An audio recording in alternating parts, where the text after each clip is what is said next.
Murang bigas asahan sa nalalapit na Kapaskuhan ayon sa Agriculture Department. Kasunod daw yan ng pagbawi sa export ban sa bigas ng India.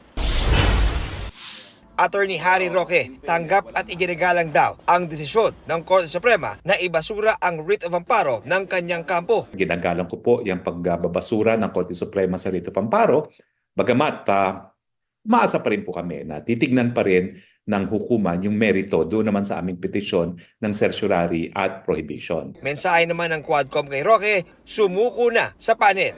John Consulta, nagbabalita para sa GMA Integrated News. Huwag magpahuli sa mga balitang dapat ninyong malaman. Mag-subscribe sa GMA Integrated News sa YouTube.